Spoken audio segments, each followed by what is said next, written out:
In this video, we're going to be talking about what a Warhammer tournament or event is. This could be 40k, this could be your Age of Sigmar, or any one of those game systems.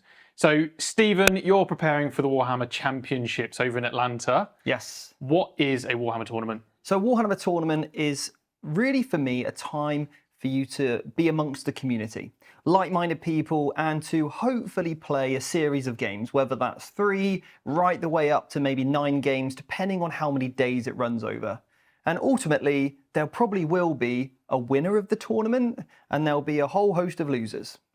Okay, fantastic. How many people might we expect at one of these tournaments? It could literally be anywhere from 20, a small little what we call RTT, right the way up to a super major of maybe 1,000 players. Okay, fantastic. And why should someone consider attending one of these events? Okay, so for me, I think the biggest thing is, like we said earlier, that ability to immerse yourself with the community. Not only that, you are going to be sharing your hobby with many others that like the same. It's a great chance to meet new people that really then can explore different ideas, help you with your army list, build connections to maybe go on more events with, or whatever that might look like for you. But also as well, time to get just a lot of time for yourself away from your day-to-day life, work, whatever it might be, and also some times with your army. Yeah, fantastic. Getting those games in can be brilliant, just to know, right, I'm going to play 5 games, and those 5 games are going to be against 5 completely different people. And also those 5 games could be against armies that you never get to play against. Maybe if you're just playing at a local club or with some friends at home, you're going to be immersed across so many different armies.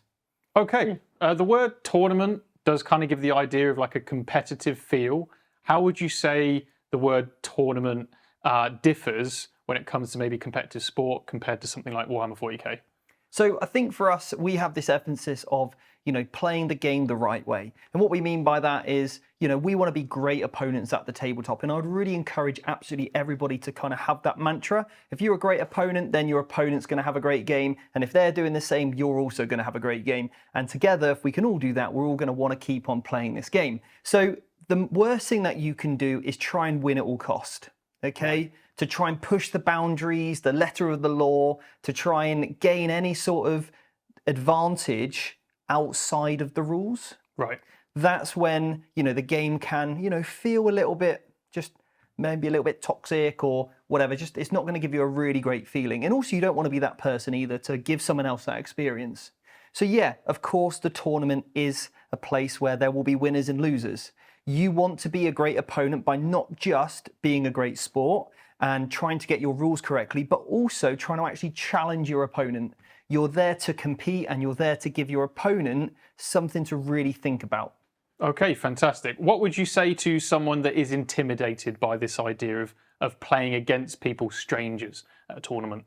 Well, I think the first thing is, if you're worried about going to a large tournament, then just start off by going to your local club. Seeing how those experiences may differ as well from, playing out your friendship group to local people to a club. And, normally that might be playing against a couple of different people, then start to find a small tournament. Look for one of those one-day RTTs, something that you think, well, it's one day, it's 3 games, I'm going to play against 3 different people, and it really doesn't matter how well you do. You're just there to enjoy the hobby at its best. And whether there's 1,000 people at a tournament or 20, you're only going to play against one other person. There might be a lot of background noise going on. There might be people, milling about trying to play their games. But in reality, regardless of the size of the event, it's still me versus my opponent. And we're there to share memories, have a laugh, shed tears, whatever else you need to do with the hobby. Then that is exactly what's going to happen. But you're going to do that just amongst more people. Okay, fantastic. Well, I want to go to a tournament now. Yeah. Where do I start? Where can I learn about tournaments and where can I buy tickets? Okay, so buying tickets, there's multiple ways to do that. You can head over to, for example, if you're based in the UK, you could look at some of the events at Warhammer World. You could look at some of the events that are happening with the UKTC. And also what you could do if you're based in America is check out some of Frontline Gaming events, okay? So there's some of the larger events out there, but they also host kind of adverts for other smaller events as well. There's an app called Best Coast Pairings. Okay. You can check out there. There's also some events. You could go on Eventbrite, search for Warhammer, or equally what you could do is just go on Facebook and join some different local Facebook groups and just ask the question, does anybody know of any events coming up? And there's normally some Facebook groups geared towards your location around events so you can be in the know of when these events are actually happening. Okay, so you've mentioned that some tournaments are 1 day, some can be more than that. How does a day at a tournament work? Okay, so how it works is you rock up with your army, your 2,000 point army list, and we'll have other videos which cover exactly what you need to do for that. But I've rocked up with my army and it's going to be a random pairing, game 1. Okay. Completely random, you don't know who you're going to play. Sometimes it's paired before the event, sometimes it's paired on the morning of the event. And you rock up to the table number that you're given, you meet your opponent, I'm Stephen, great to meet you Michael, let's play some 40k. Sounds good. And it is simple as that for game 1. Now, depending on the format of the event, and I would say most follow this system, if I win, if I'm lucky enough to get the win today, then I will play in my next game somebody probably at random that also won a game. Okay. And you, Michael, that unfortunately lost that game, you will play against somebody in your next game that also unfortunately lost that game. Okay, that makes sense. Okay, so winners play winners, draws play draws, losers play losers. Okay, so I guess what you'll tend to find then is if you're a less experienced player, perhaps, and you play and maybe you lose because you played someone who's much more experienced, you might end up playing more people that are kind of in that similar situation, and maybe by the end of the event you'll have really close games and awesome memories. Yeah, but also those first games where you do play against somebody random, and if you do get to play against a top player, what a great learning opportunity. You know, you'll be able to ask some questions, you know, throughout the game and after, oh, actually, you know when you did this in the game, why did you do that? That's a really great opportunity to ask those really good questions for you to further develop yourself and also learn more about the game, Okay, fantastic. And then in a tournament, how many games are there usually in a day? So normally if it's like a small day, it will be 3 games. Okay. If it's a 2-day event, it might be 5 to 6. And if it's a 3-day event, you could be looking anywhere from like 7 to 9 games. Okay, that sounds like a lot of Warhammer 40k. Do we get any breaks? You do. You'll normally get a 3-hour window to play your game, and then you'll have somewhere between like, you know, half an hour to an hour in between games for you to, you know, grab some refreshments, use the bathroom, and find out who you're going to play next. Okay, awesome. You mentioned refreshments. These are in places where you can get food, drink. You would hope so. Easy parking. You would hope so. If it's a great event, they'll have easy, you know, access to, you know, toilets, getting drinks, food, free parking, hopefully, and then also, you know, the added other benefit of, you know, local places to like stay if you're, you know, in a hotel or whatever, such as like the Frontline Gaming events they normally host there. It's a big venue where there is accommodation on site, whether that's a hotel or something similar. Okay, all right. So talking about the tournament then, who would you say that Warhammer 40k tournaments are for? Okay, I would say that the tournament is for anybody, providing you can finish a game of Warhammer.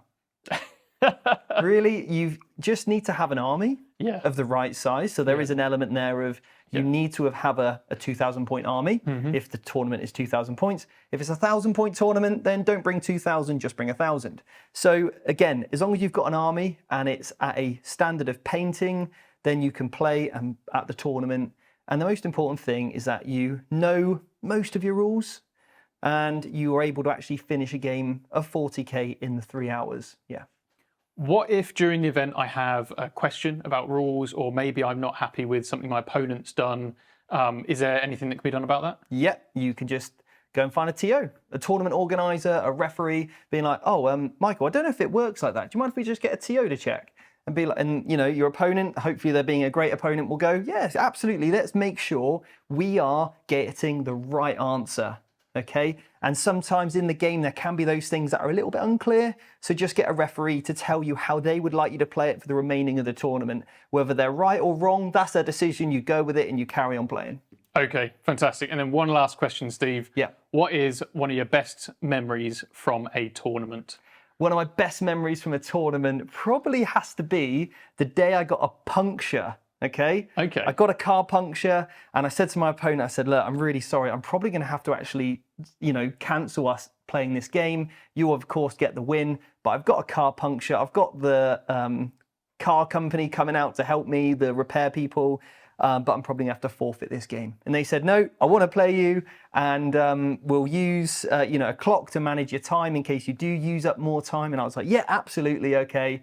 And I remember a time when I had to drive to a garage, drop the car off, and then run back with all my gear on, got back to the table. We still finished on time. And it just was like that real epitome of somebody saying, no, I really want to play you, and let's have an awesome game. And we really did. So from that point on, I was immensely grateful that they could have just taken the win. Yeah. I literally offered it. They said no, and they said they just wanted to play it out. And I was like, great, I still get to play the game.